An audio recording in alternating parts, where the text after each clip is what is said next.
Hello friends, आप सभी का वेलकम है इंग्लिश सीखो चैनल पर। तो चलिए आज की क्लास शुरू करते हैं। EPC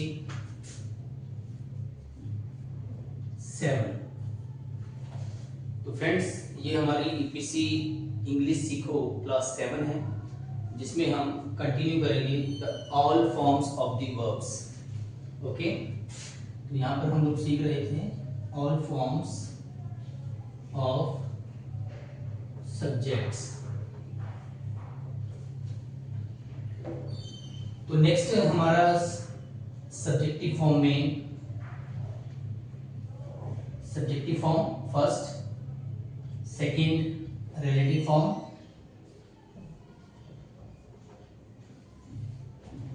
next objective form, then possessive form, and the last is reflexive form. Okay, तो वीडियो 6 में हमने बताया था आपको कि किसी भी सब्जेक्ट्स के 5 फॉर्म होते हैं, mainly subjective form, relative form, objective form, possessive form and reflexive form. तो उसी सीरीज को कंटिन्यू करते हुए हम आगे चलेंगे। नेक्स्ट हमारा आता है यू। तो यू का मतलब है तू, तुम या आप। ओके, और इसका रिलेटिव फॉर्म बनता है योर, जिसका मतलब है तेरा, तेरी, तुम्हारा, तुम्हारी या आपका, आपकी। ठीक है फ्रेंड्स, नेक्स्ट चलते हैं ऑब्जेक्टिव फॉर्म अगेन यू, जिसका मतलब है तुझे या तुझको, तुम्हें या तुमको या फिर आपको। एंड पॉजेसिव फॉर्म में इसका मीनिंग होगा योर, योर्स, जिसका मतलब होगा तेरे लिए, तुम्हारे लिए या फिर आपके लिए। Okay, and the last form will be yourself, मतलब तुम खुद या आप खुद या तू खुद। तो ये यू के सभी फॉर्म्स हैं। यू का first form that is known as a subjective form, जिसे हम एक सब्जेक्टिव फॉर्म जानते हैं, जैसे यू, जिसका प्रयोग सब्जेक्ट के स्थान पे किया जाता है। और सेकंड है हमारा रिलेटिव फॉर्म, जिसका मतलब है जो रिलेशन को प्रकट करता है, जैसे तेरा फोन, योर कंप्यूटर। एंड ये ऑब्जेक्टिव फॉर्म है Neha invited me in the party, yours, तेरे लिए, दिस इज योर्स, ये तुम्हारे लिए है या ये तुम्हारा है। Next yourself, you are responsible for this yourself, तुम खुद इसके लिए जिम्मेदार हो। तो नेक्स्ट चलते हैं हम यू के बाद। नेक्स्ट फिर आता है हमारा वी।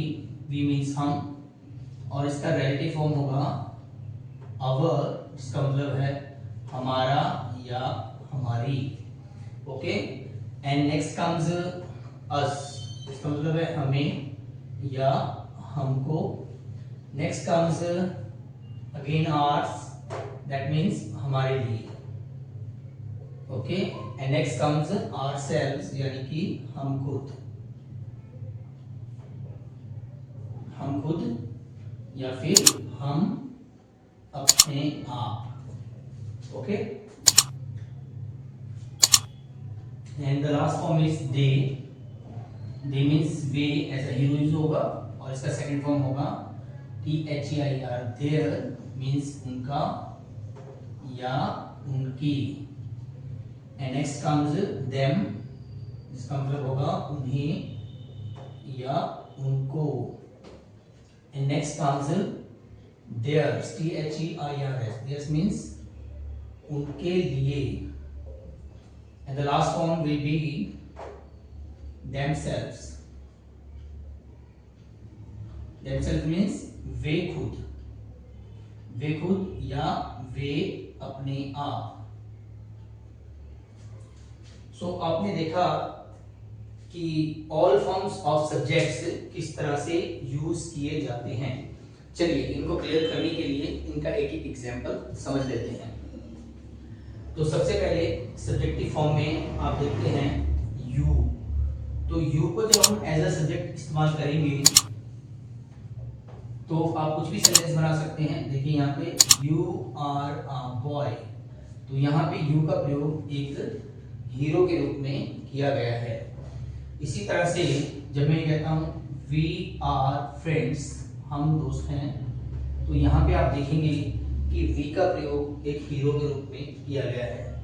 एंड इसी तरह से दे आर थीव्स, वे लोग चोर हैं, यहाँ पे दे का प्रयोग एक हीरो के रूप में किया गया है। सो अब बात करते हैं इसकी सेकंड फॉर्म की, that is called relative form. इसे रिलेटिव फॉर्म कहते हैं। क्यों कहते हैं? क्योंकि रिलेटिव फॉर्म एक रिलेशन को प्रकट करती है जिससे हमें किसी ना किसी रिलेशन का ज्ञान होता है। जैसे दिस इज योर फोन, यह तुम्हारा फोन है। तो फोन किसका है? तुम्हारा। Okay. This is our computer, यह कंप्यूटर हमारा है। तो कंप्यूटर किसका है? हमारा। And next same, this is their house, यह उनका घर है। तो घर किनका है? उनका। तो आपने देखा कि इन तीनों सेंटेंसेस में एक रिलेशन प्रकट होता है जो हमें बताता है कि चीज का कनेक्शन किसके साथ है। इसी को सब्जेक्ट की सेकंड फॉर्म यानी कि रिलेटिव फॉर्म कहते हैं। तो आगे बात करते हैं ऑब्जेक्टिव फॉर्म के बारे में। तो ऑब्जेक्टिव फॉर्म जिसका यूज एक वस्तु की तरह किया जाता है, जैसे नेहा इनवाइटेड यू, नेहा ने आपको बुलाया। Okay. And the same sentence, Neha invited अस, नेहा ने हमें बुलाया। Okay. And the same sentence, Neha invited them in party, Neha ने उन्हें पार्टी में बुलाया। तो आप यहाँ पे देख सकते हैं कि नेहा जो है वो एज अ हीरो है, और जो सेकंड फॉर्म्स इसमें यूज हो रहे हैं यू, अस एंड देम, ये सभी एज ए ऑब्जेक्ट इस्तेमाल किए गए हैं, यानी इनका प्रयोग एक वस्तु की तरह यहाँ पर किया गया है। तो आगे हम बात करते हैं पॉसेसिव फॉर्म के बारे में। पॉसेसिव फॉर्म मीन्स जिसका मीनिंग तेरे लिए, तुम्हारे लिए, आपके लिए, हमारे लिए, बेसिकली के लिए किया जाता है। जैसे दिस फोन इज योर्स, इसका मतलब हो गया कि यह फोन तुम्हारे लिए है या फिर तुम्हारा है। Okay. And the same way, this phone is ours, ये फोन हमारे लिए है या फिर हमारा है। And next the same way, this phone is theirs, ये फोन उनका है या फिर उनके लिए है। तो इसको हम पॉसेसिव फॉर्म कहते हैं। और इसके बाद लास्ट फॉर्म की हम बात करते हैं। लास्ट फॉर्म रिफ्लेक्सिव फॉर्म होती है, जिसमें सब्जेक्ट और ऑब्जेक्ट दोनों सेम होते हैं। जैसे you are responsible, you are responsible yourself, तुम खुद ही जिम्मेदार हो। The same way, we are responsible ourselves, यानी हम खुद ही इसके लिए जिम्मेदार हैं। And next, they are responsible themselves, वे लोग खुद इसके लिए जिम्मेदार हैं। तो इस तरह से आपने देखा कि यहाँ पर सभी सब्जेक्ट्स की 5 फॉर्म्स को किस तरह से इस्तेमाल किया जाता है। So thank you very much friends for watching the video.